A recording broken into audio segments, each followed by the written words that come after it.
Hi, it's Laura Lynn, and I had a question. Somebody asked me about teddy bear patterns. What if the pattern tells you to add a seam allowance? And in this particular case, the person who asked me this question is planning on hand sewing her teddy bear. So in this video, I'll show you how I would handle that. Now, the first thing we need is our pattern piece. This is one of my patterns which does have the seam allowance built in, but we're going to pretend that it does not. Instead of tracing on the back of the on the fabric, instead of using a Sharpie or a dark pen, I'm going to use either a very sharp pencil, or in this case I'm using a white jelly roll, because I don't want the marking to bleed onto the front of the fur. So I'm gonna remember to leave a little area around, because we're not gonna cut on the line that we're tracing.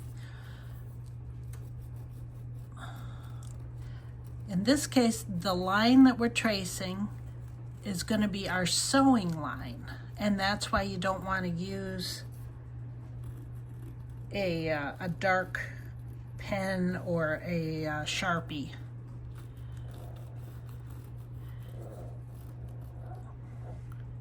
And put all your markings on as you normally would.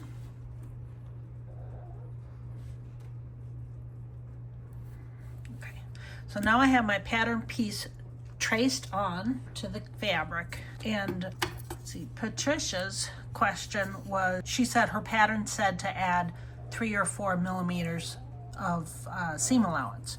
So I am just going to roughly take a look here, and that would be 1, 2, 3. That would just be a very small amount, about like that much. And in this, we don't have to be too precise. We're gonna cut like this.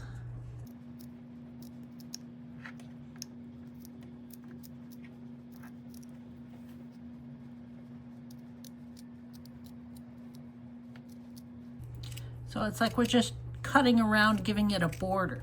And again, this is only if the pattern you have says to add for a seam allowance, to add 1/8 of an inch, 3 or 4 millimeters as a seam allowance. Now it may vary based on the pattern directions, because I did not read the pattern directions that were the subject of this question. But in my opinion, if I was doing the legs, I would not add the seam allowance to the bottom, because that is where you're going to attach the foot pad. But that is the only place that I would not add that seam allowance. So I would cut that off. My next step would normally be then to trim the seam allowance, but this is just a short video to answer that question. So after you've got it trimmed and then you're going to pin it, this is where you're going to sew. On this line that you traced around the pattern, that is where you will sew. Now, of course, the bottom of the foot you do not sew shut, but that is how I would add the seam allowance to a teddy bear pattern. I would just make it so that the line I traced around the pattern would be the stitching line.